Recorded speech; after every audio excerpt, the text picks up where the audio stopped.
Hello everyone. Welcome to another guided meditation practice.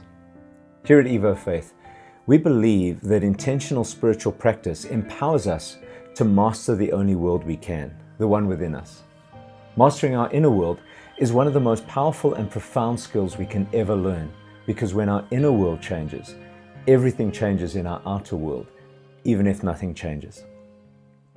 As I'm recording this video, there's a bit of a storm happening outside, so if you hear the rumbling of the thunder, I hope you'll be able to just ignore that and focus on the meditation. This week is the fourth week of Advent, and so we're exploring the fourth essential quality that helps us to show up fully, authentically, and courageously in our lives and relationships. And so in this meditation, the fourth in our Calm in a Crazy World series, we focus on mastering love. But of course, we never really master love. Rather, we are mastered by love, and what a glorious surrender it is. As you prepare yourself for the meditation ahead, why not put on your favorite Advent or Christmas music and let it fill your space as you do the following readying practices. If you haven't already lit the first 3 Advent candles, then I invite you to do it now. And then still yourself, breathe deeply and slowly, and get grounded for a moment.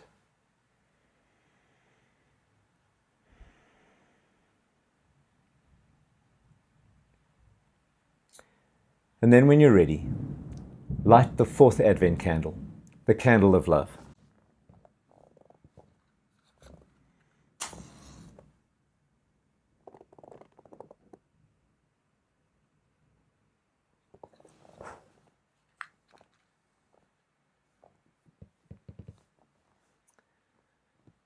And now spend a few moments gazing at the flame of love as you consider this focus question. What does love look like for you?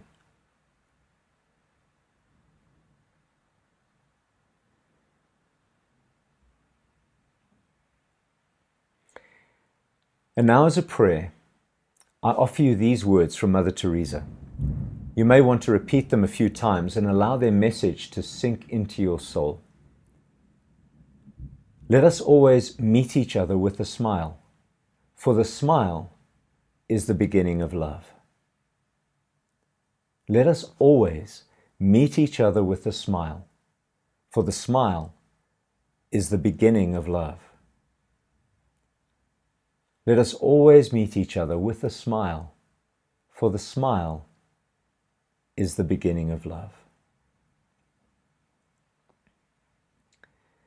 Now, before we move into the meditative part of today's practice, spend some time engaging with the whole idea of learning to master love or be mastered by love. I encourage you to pause this video, switch off your music now, and click through to the podcast, which was posted on Wednesday this week. It'll help you to focus your mind, heart, and soul around the challenges and wonders of love. It will also offer you some thoughts on what I do to surrender to love in my own life. And while you do that, I'll be right here waiting for you. Welcome back. I hope you found that reflection on love meaningful and thought-provoking. Now, in the light of those thoughts, I want to invite you to engage more deeply with love for yourself. The following questions and exercises are designed to help you connect with your deepest thoughts, feelings, and experiences of love. And they will help you to develop some intentional practices that strengthen your capacity for love, even in turbulent times. Let's begin with exploring the stories you tell about love. When you think of love, what stories come to mind? Are they your own stories or those of someone else? Do they expand and open your heart or make you want to build walls of protection and close your heart down? What makes these stories so representative of love for you? How do these stories capture your heart and shape how you feel about love? And then in a similar way, reflect on lovelessness. What stories do you tell yourself about the lack of love? How do these stories impact your life, and what makes these stories representative of lovelessness for you? You may want to use some of this reflective time to journal your stories now. You could even write your own short story of love or the lack of love in your journal and use it to reflect more deeply on love through the week. And so now I invite you into that reflective space so that you can do this work around your love stories.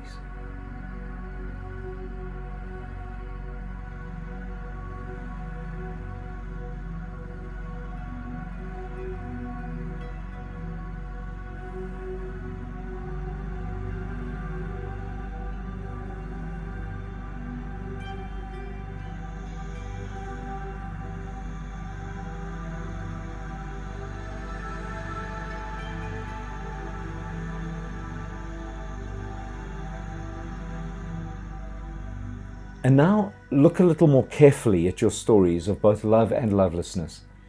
What words appear often in your stories? What is your love vocabulary, the words and phrases that you use most often when speaking about love? Where do these words come from? Are they yours, or have you learned them from someone else? Are they the words you would want to be speaking about love in your life? What other words might you want to use instead? How do these words impact how you think about love and lovelessness? Does your vocabulary strengthen your capacity for love or undermine it? If you've journaled your stories, you could go back and underline the key words, or you can just write a list of the words and phrases that you use most often around love. And again, you can go back to your journal to do more work with this through the week. But for now, let's go back into that reflective space so that you can reflect for a time on your love vocabulary.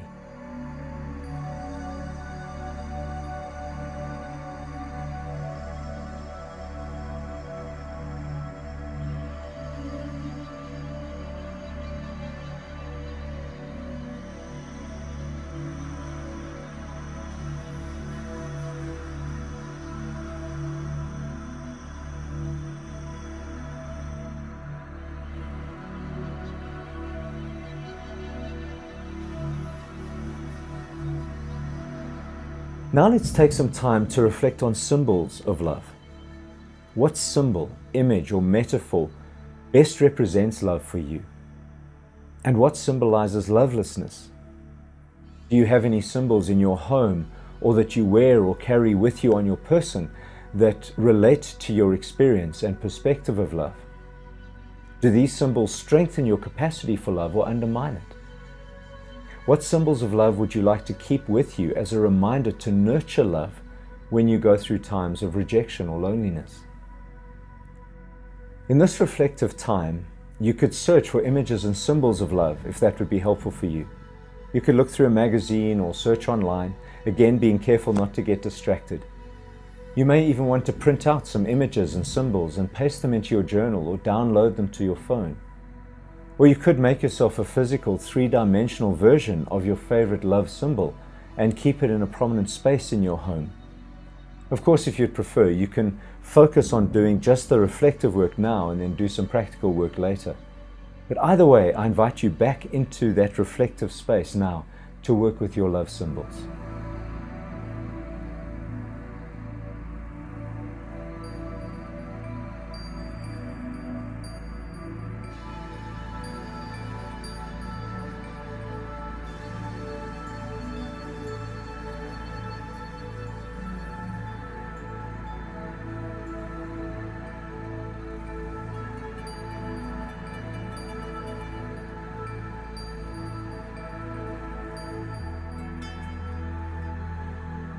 And now finally, what rituals do you have around love?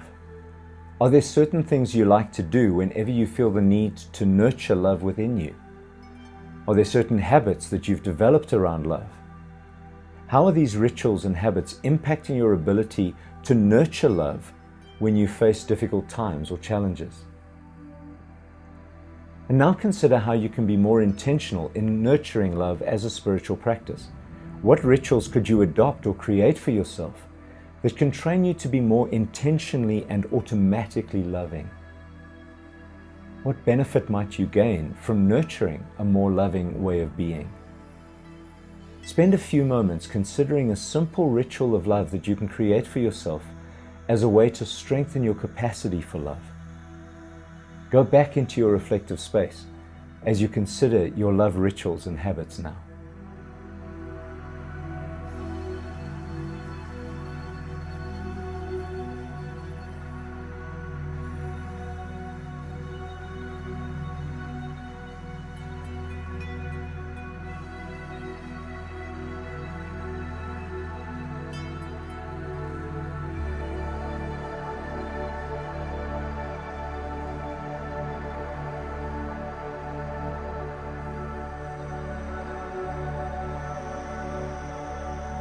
And now, as we prepare to end this practice and return to the business of living, I encourage you to create a mental touchstone of love for yourself.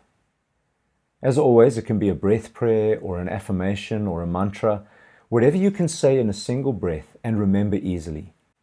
Keep it with you, preferably in your mind or on your phone or somewhere easily accessible when you need it. And whenever you feel the need to connect with love intentionally or to strengthen your experience of love in a particular situation, repeat your mental touchstone, either silently or out loud, as many times as you need. Just doing this will help to reorient your heart, mind, and body toward love more consistently. And that's our meditation for this week. Thank you for sharing in this practice, and stay connected to the sacred.